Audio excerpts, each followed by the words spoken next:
I was raised in Hollywood, although I look Chinese, I'm really not. I'm actually a Hollywoodite. My parents were both motion picture actors. My father, was a motion picture actor, and my mother raised in a Hollywood family and grew up around Hollywood and Beverly Hills with all the movie stars and sat on the knee of most of the biggest movie stars that have lived. People like, Burt Lancaster and Gregory Peck and June Allison and Fred Astaire, and those are people that I grew up with at our house parties and hanging around my dad's restaurants.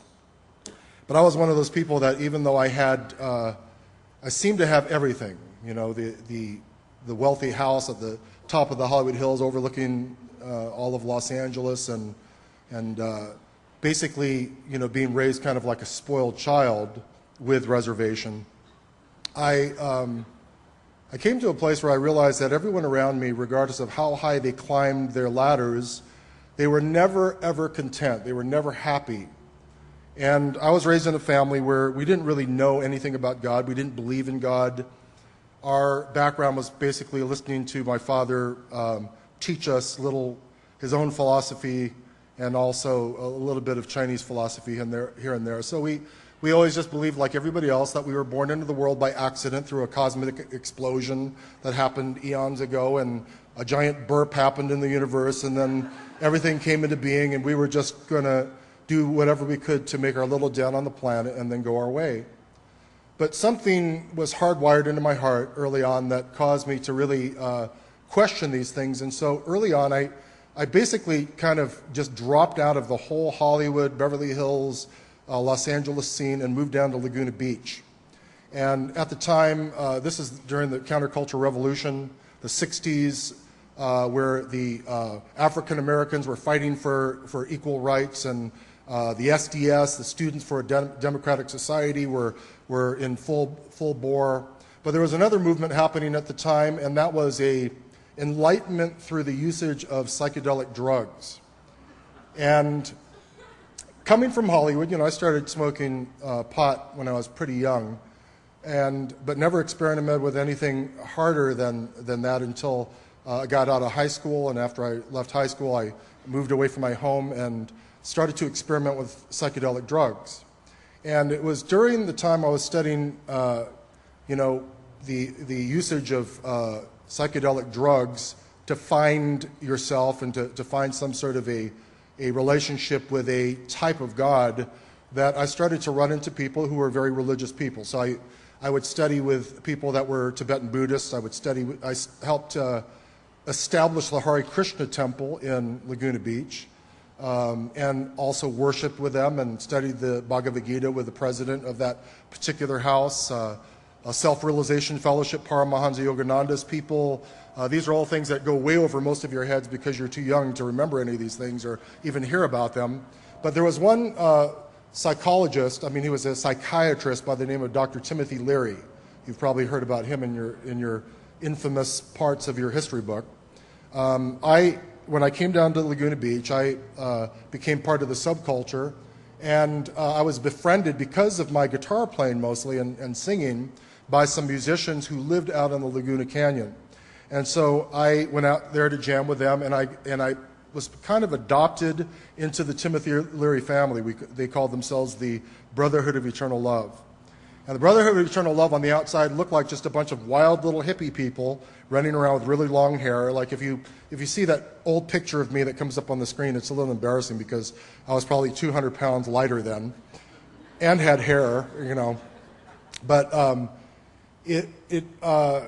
behind the scenes, the Brotherhood of Eternal Love was basically responsible for manufacturing most of the psychedelic drugs, LSD and other forms of psychedelic drugs that were being distributed all over the world. And I became a part of that family. And Timothy got arrested early on, and so I used to take care of his wife, Rosemary. Rosemary had connections to everyone. In fact, she was like my backstage pass to any concert back in those days. I'd walk with her up to a Moody Blues concert, and they just opened the doors because she was Dr. Leary's wife. But in that role, I had basically just found myself elevated into the same kind of funny place in society, but this is in the subculture of the society, where we had hundreds of thousands of dollars to play with every single day because of the amount of drugs that we were manufacturing and selling and import. I used to smuggle marijuana across the border down here in Mexico regularly, and we were so rich we actually used to light our joints with $100 bills to blow people's minds. But the point that I'm trying to make is that we got to the very pinnacle of where we were, and there was nothing there. All the movie stars and the rock stars and all the people that we hung out with when I was growing up, you get to the top of the ladder, there's nothing there, and you see people like just totally blitzing out and doing funny things like you see in the media today.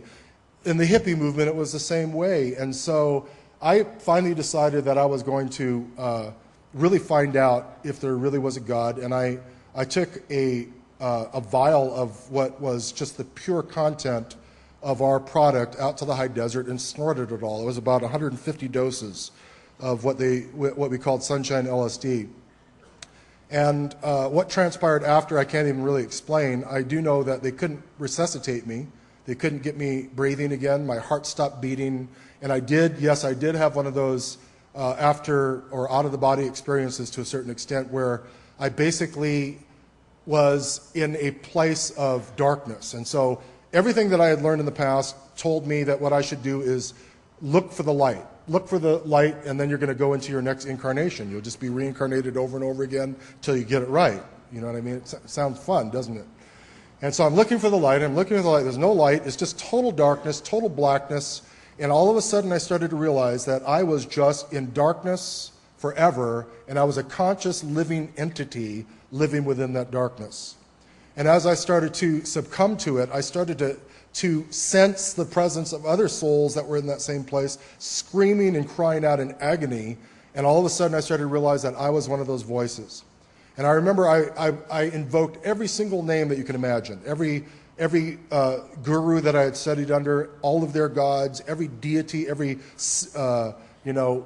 demigod that I could remember their name, and nothing happened. And the very last name that I cried out to, because I never wanted to be a Christian, was the name of Jesus. I said, Jesus, if you're real, save me. If you're real, save me. And I was screaming it at the top of my lungs. You couldn't bear it if I were to start screaming right now.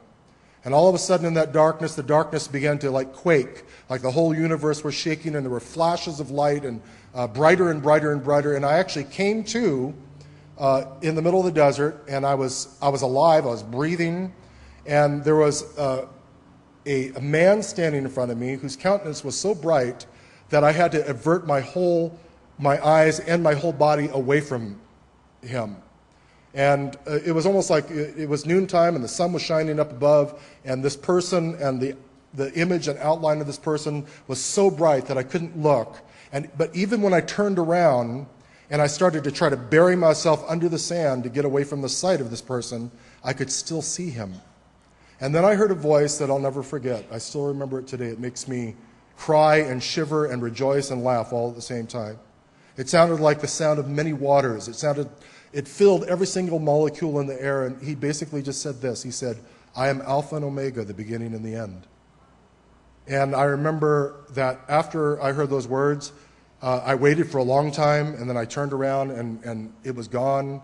There were little flashes of light and everything. And, I went back home, and I remember that I told some of the people about the experience, and they thought I just had a big psychedelic experience. And my old brethren from the Brotherhood that are still alive today say that Oden flipped out on LSD and became a Jesus freak and never came back.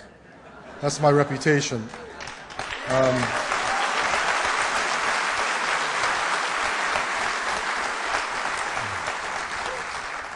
And it is true. They waited for me for years to come back.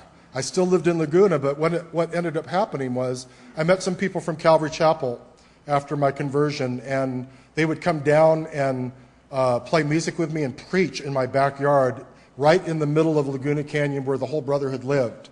And this is a secret society that didn't want any strangers in the canyon. We had 300 or 400 people coming out every week to listen to people preach the gospel in the backyard. And so all this to say, it's been over pretty close to 37 years now that I first came to Calvary Chapel and met Pastor Chuck. And just if you would just give Jesus a chance, if you just give Jesus an opportunity to come into your heart and to show you that he's real, he will. And it doesn't matter if you're young or old, or if you're on the edge of death, or if you're still living and breathing. If you just open up your heart, he will come in and you'll never be the same. I can attest to that. I'm living proof that with all of my wildness, God has taken me and transformed me into a whole different creature and creation. And it's only by the grace of God and because of his love for me and for you and for all of us. God bless you guys tonight.